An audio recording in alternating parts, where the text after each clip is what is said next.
ঢাকার গুলশান ২ দেশের প্রথম সত্যিকারের অথেন্টিক থাই রেস্টুরেন্ট সুকুমভিতের নতুন যাত্রা শুরু। উদ্বোধনী অনুষ্ঠানে উপস্থিত ছিলেন দেশের জনপ্রিয় চিত্রনায়ক অনন্ত জলিল এবং চিত্রনায়িকা আফিয়া নুসরাত বর্ষা। থাই ফুড না, আপনি যে কোনো খাবার খেতে যাবেন, সেই খাবারগুলো যে উপকরণগুলো দিয়ে রান্না করা হয় সেই জিনিসটা আসলে সেই দেশের হতে হয়, না হলে অথেন্টিক টেস্টটা কিন্তু আসে না। তো ওইটা আমি প্রথমেই জিজ্ঞেস করেছি, কারণ এটার যে ওনার আপুটাও থাইল্যান্ডের। তো উনি দেখলাম তিনটা শেফ নিয়ে এসছে, প্লাস হচ্ছে জিনিস এটা রান্না করার যে মানে মশলা আমরা যেগুলোকে বলি, ভেজিটেবল থেকে শুরু করে এভরিথিং থাইল্যান্ড থেকে আনে। এবং খাবার যে সার্ভ করবে, পরিবেশন করবে, এটাও থাইল্যান্ডের মানুষ। সো সব কিছু মিলে একদম পারফেক্ট থাই ফুড।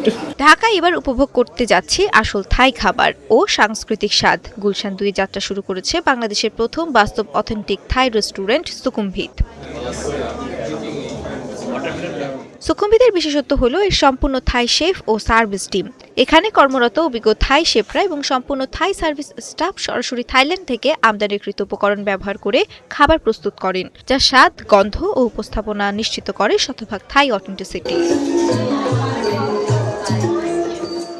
উদ্বোধন উপলক্ষে সুকুমভিত আয়োজন করেছে থাইল্যান্ড থেকে আগত পেশাদার শিল্পীদের পরিবেশনায় সরাসরি ঐতিহ্যবাহী থাই নৃত্য অনুষ্ঠান, যা অতিথিদের জন্য এক অনন্য সাংস্কৃতিক অভিজ্ঞতা তৈরি করে। সুকুমভিত থাইল্যান্ড ও বাংলাদেশের মধ্যে একটি গুরুত্বপূর্ণ সাংস্কৃতিক ও রন্ধন সম্পর্কীয় সেতু বন্ধন হিসেবে কাজ করবে এবং ঢাকাবাসীদের দীর্ঘদিনের প্রত্যাশিত আসল থাই ডাইনিং অভিজ্ঞতাও পূরণ করবে।